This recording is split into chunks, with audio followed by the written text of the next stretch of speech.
If you don't allow freedom, you do not allow love. Well, this could conceivably be why God so rarely appears or talks to persons, people that we know. I mean, in an obvious, blatant way, clear way. That any presence of him has such a profound effect on us that in some sense you lose your freedom.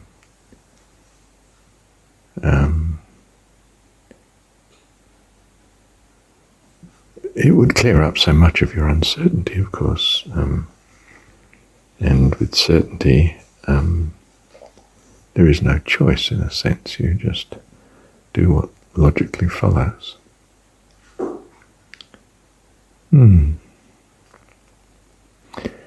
But from the point of view of everyday living, I think therefore avoiding pressing people to change. Typical Christian thing is evangelism, and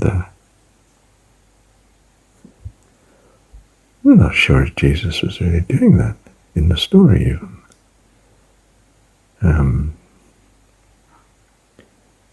If you're going to be with him for 3 days in the wilderness, it looks as though they were doing it of their own accord. Give to him that asks. Even then, perhaps don't give more than he's reasonably expecting to possibly get.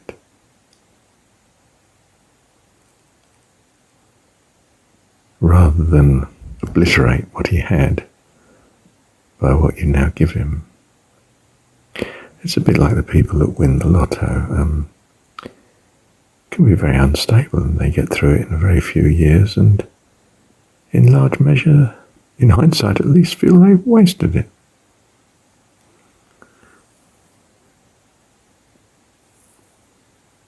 I think it's again, we need very modest changes, not massive changes, not no changes, of course, but our change adjusts in a slow, organic way. And to cope with spectacular change can be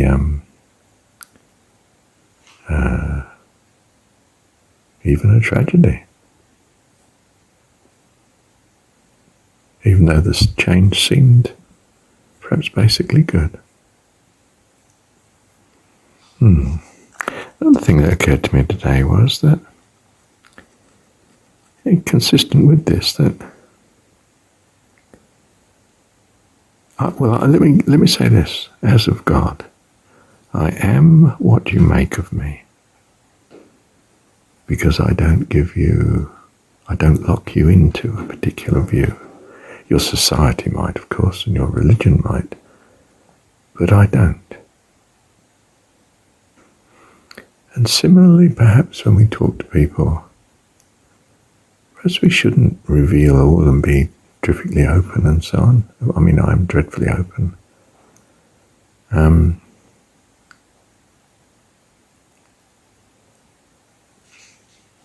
It forces them to have an opinion of you which, in a sense, you've delivered.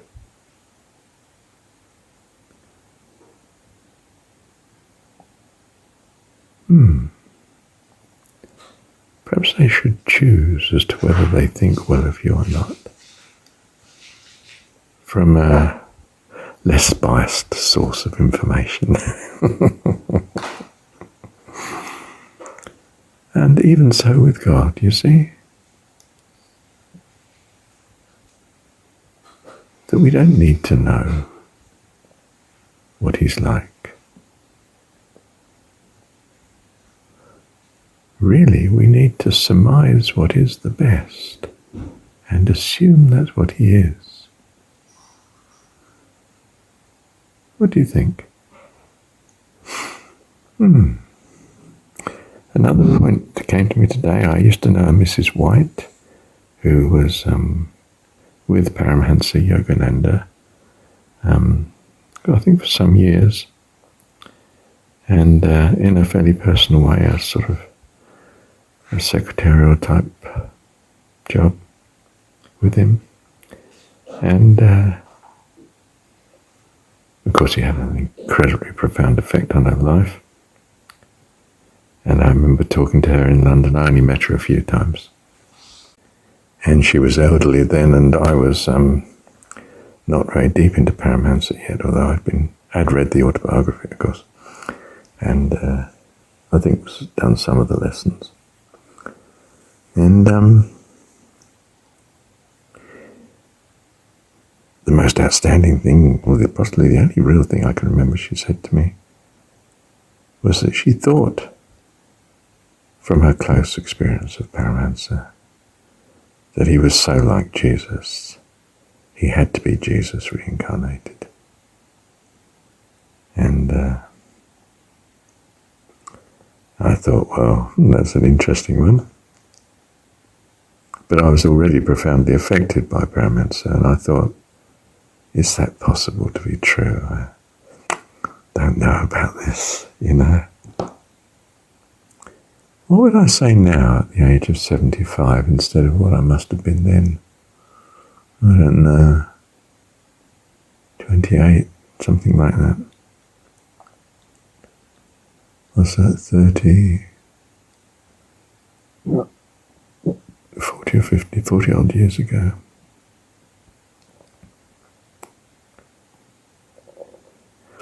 No, I think it's slightly different to that.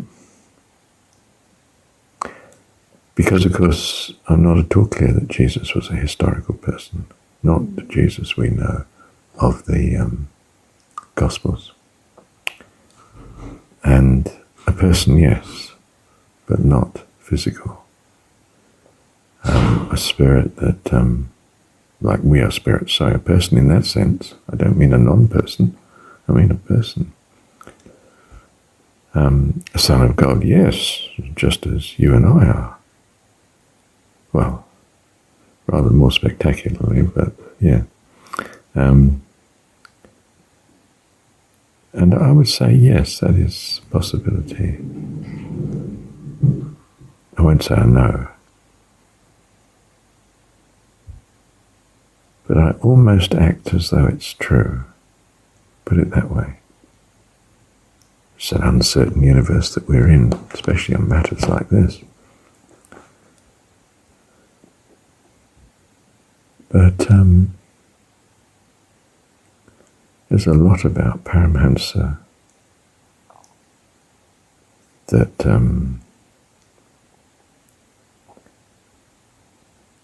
it's easy for me to imagine he could be Jesus. Jesus the person, not the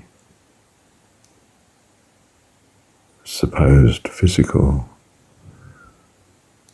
man living at that time.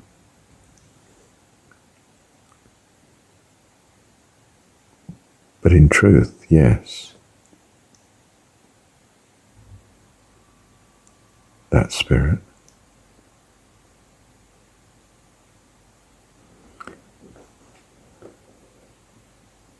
I hesitate to say awesome, but and I would not worship Jesus, of course, and don't.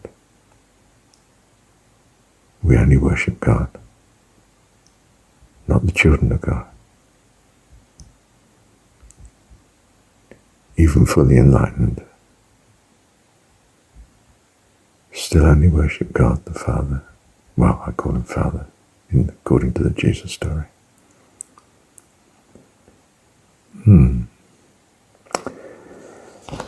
Another point that came to me today. Be still and know that I am God. That's well known, isn't it? Part of the Christian understanding.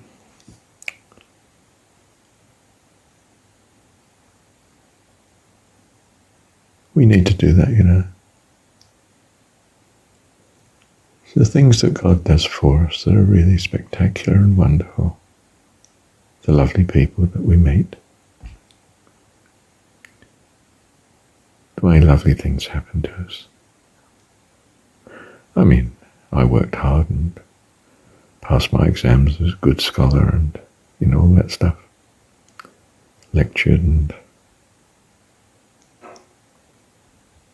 but everything's given, isn't it? Even the ability to do it is given. And I wonder if we are not still enough to receive fully the goodness that God is forever giving to us, putting before us, and that we could appreciate so much more. Have a job to prove that one, wouldn't I? What else came to me today? God has it that everything in your life is the best that ever happened to you.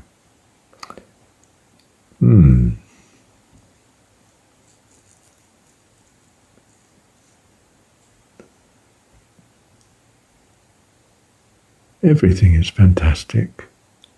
In that really there could have been nothing at all. Not even yourself. So, holding this phone at the minute is just staggering. The spectacles I hold, glasses. Amazing, so useful, such a blessing. Marvellous, had them for years. Yeah, you're telling me I should have a re-eye test. Yeah, well, I don't know. They seem good.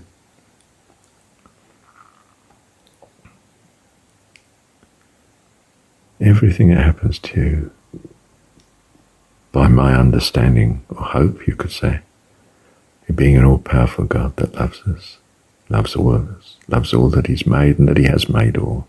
There's a few assumptions in there, isn't there? But the net result of even something like that bunch of assumptions is that everything that happens to you is a blessing, a pure gift from the most wonderful friend in the universe.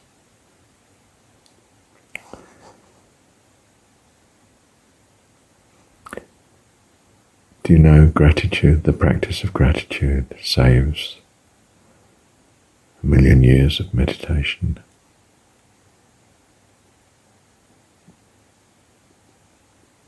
Of course, the ordinary individual can't meditate, just doesn't have the guidance or the wherewithal or opportunity to do it.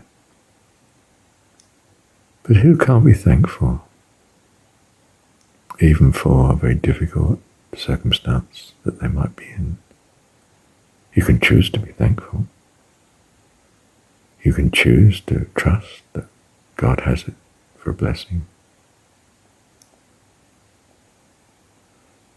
Don't get me wrong, there are very difficult times when you might not be pulling it off too well. I mean, intense pain might be an obvious example, but desperate tragedy, well, you're going to go through some emotion. You're an emotional being. You have to be. You wouldn't be human. In fact, I don't think you would actually be a person without it.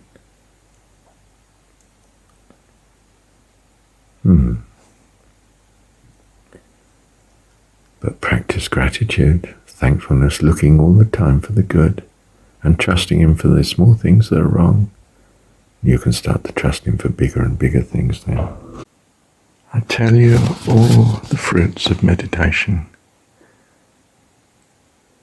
can come simply by practicing thankfulness. You might say obsessively, but well within the scope of just about anyone. Wonderful.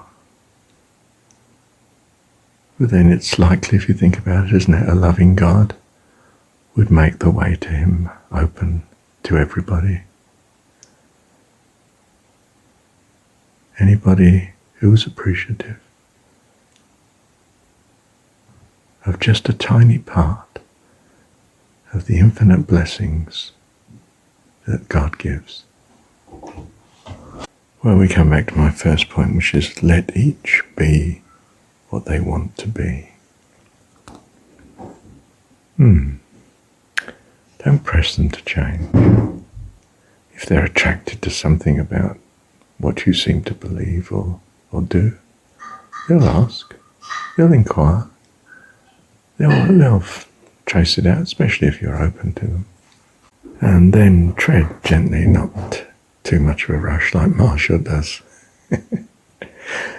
I mean, this is a very good avenue, as I've said before, using YouTube, because it's a bit like writing a book. Well, people don't have to read it, do they? If they don't want to. And if they do, well, they can read it as far as they want. That's lovely, isn't it? What a blessing. Thank you, Dad.